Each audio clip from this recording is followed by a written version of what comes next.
pyramides sont encore plus impressionnantes vu du ciel. Ouais, et en Égypte, les chats sont sacrés. Je vais être accueilli comme un demi-dieu. Le demi-dieu des Choumoulous, plus exactement. Bonjour, papa. Bonjour, ma chérie. Alors, vous êtes arrivés? On est sur le point d'atterrir, papa. Et toi, ça va? Très bien. Comme tu sais, je pars pour mon reportage sur le Nil. J'ai demandé à Saoussen de t'accueillir à l'aéroport. À bientôt. Mouah. Au revoir, papa. Ah.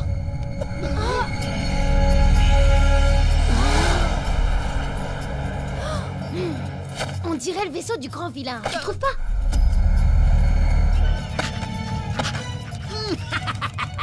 Moi, le grand vilain international, je vais enfin avoir le plus beau, le plus grandiose, le plus luxueux, le plus impressionnant de tous les parcours de mini-golf au monde.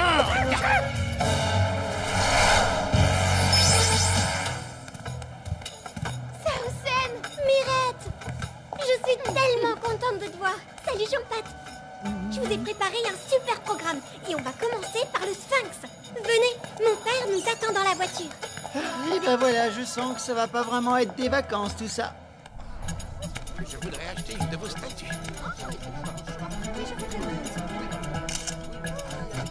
C'est carrément incroyable. Mets-toi devant, Jean-Pat. Je vais faire une photo.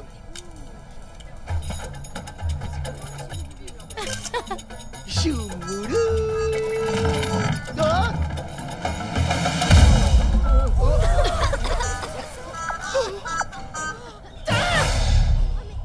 Mais c'est une arnaque. C'est un scandale.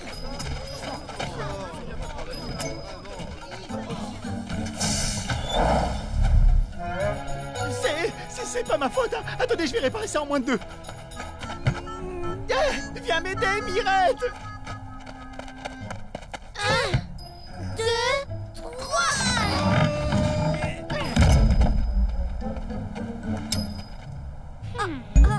Qui a bien pu créer ce trompe-l'œil? Et où est passé le véritable Sphinx en pierre? Eh bien ça, c'est ce que nous allons découvrir. Et hop, ni vu ni connu, on n'en parle plus. Eh, il est presque aussi bien que le vrai, vous trouvez pas? Oh, je vous raconte pas le stress. Oh, oh. Oh, la police! Oh non! Ils viennent m'arrêter! Mais non, Jean-Pat, t'as rien fait de grave, t'as aucune raison de t'inquiéter. Non! Attends, tu vas où? Hé, les gondoles! Arrêtez ce chat! Police!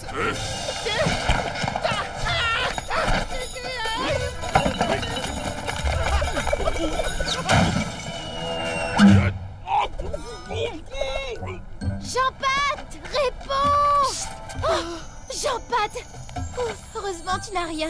Il faut qu'on rentre dardard à Paris, ils veulent ma peau! Rentrer à Paris? Non mais tu rigoles ou quoi? On tient l'enquête du siècle! On peut pas passer à côté! Le vol du Sphinx, c'est trop énorme! Et c'est grâce à toi, mon Jean-Patounet! Oh! Merci!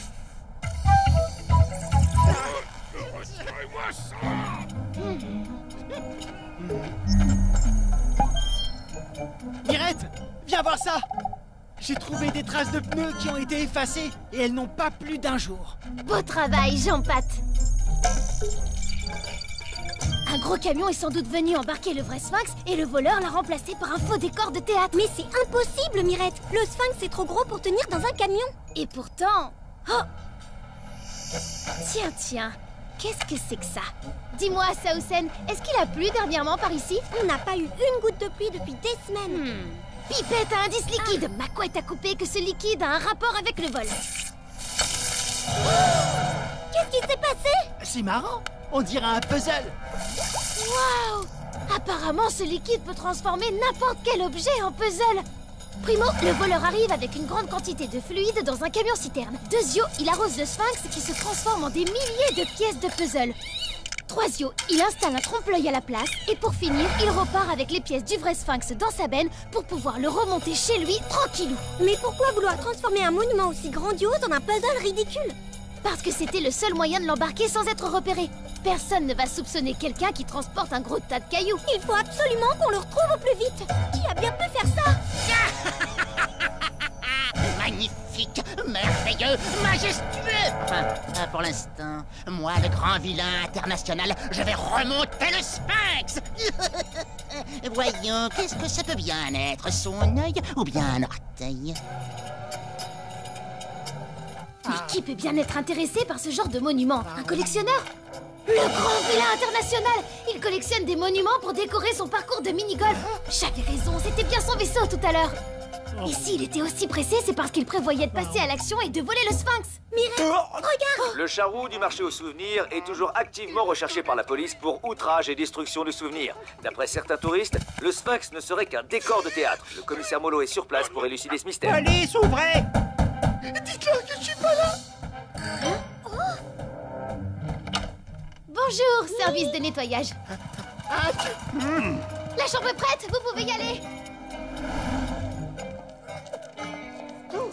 J'ai l'impression que tout le monde oublie que je suis un animal sacré dans cette histoire. J'ai trouvé un super plan. Et si on faisait croire au grand vilain qu'il n'a pas volé le vrai Sphinx? Il faudrait qu'on fasse publier un article dans un journal. Mon père connaît un rédacteur en chef, il peut peut-être nous aider? Dernière édition, le vrai Sphinx entièrement restauré a été remis à sa place. Demandez le journal. Quand il apprendra que le Sphinx avait été remplacé par une réplique, le grand vilain international va croire qu'il a volé un faux monument et il reviendra pour voler le vrai. T'es vraiment trop forte, Mireille! En même temps, c'est normal, elle a le meilleur chassistant de toute la planète. Quoi? Une réplique? J'ai volé un faux Sphinx!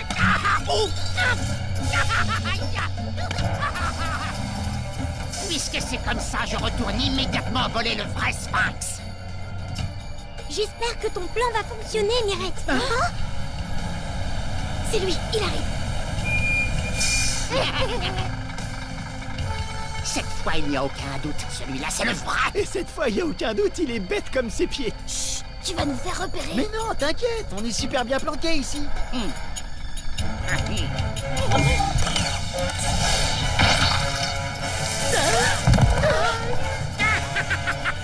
Vous avez cru que vous pourriez m'avoir, bande de minables, mais c'est moi qui vais vous mettre en pièces, au sens propre.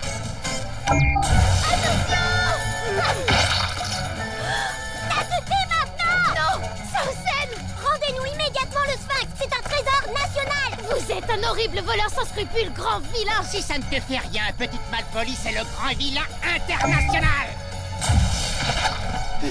Je crois que je ferais mieux de pas bouger d'ici. Je voudrais pas les déranger. Tiens, quelle bonne surprise. C'est mon gros Jean Patate. Gérard! Oh non!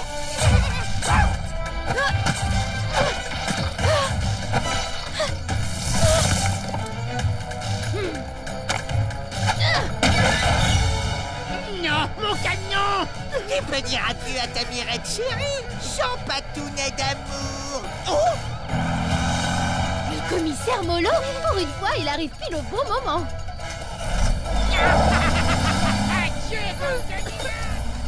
Il a mordu la poussière, le Gérard. Le problème, c'est que si on ne le rattrape pas, on ne reverra jamais le vrai Sphinx. Heureusement, il y a la voiture de Molo pour le suivre.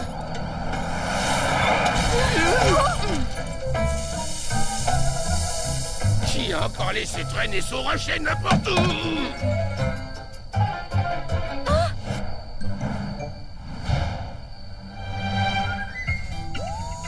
J'ai vu quelqu'un en faire à la mer une fois. Avec un peu de vent, ça fonce super vite. Ça marche, trop génial. Youpi!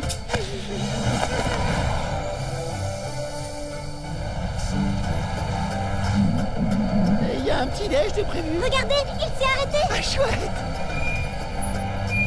Et zut, moi qui pensais qu'on allait enfin découvrir son repère. Enfin arrivé.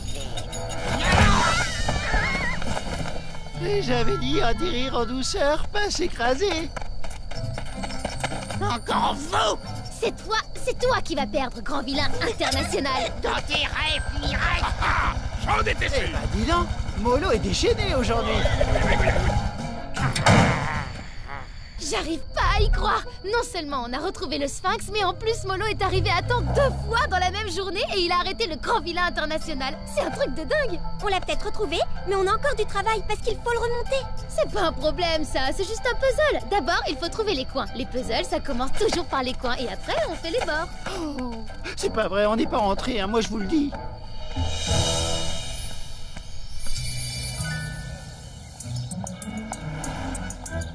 Je vous dois la vérité, Pamela. Hé Jean-Pat, on a reçu une carte de Saucène. Elle dit que le Sphinx a retrouvé sa place et qu'elle était très contente de nous voir. Oh non, ça alors, j'y crois pas, c'est pas possible. Ah, qu'est-ce qu'il y a? Le grand vilain international et son affreux toutou se sont évadés de la prison où le célèbre commissaire Molo les avait enfermés. En effet, se plaignant de la chaleur suffocante de la cellule, le grand vilain a demandé au commissaire d'ouvrir la porte pour faire rentrer un courant d'air. C'est surtout dans le cerveau du commissaire Ramolo qu'il y a des courants d'air. En tout cas, on dirait bien qu'on n'a pas fini de courir après le grand vilain international.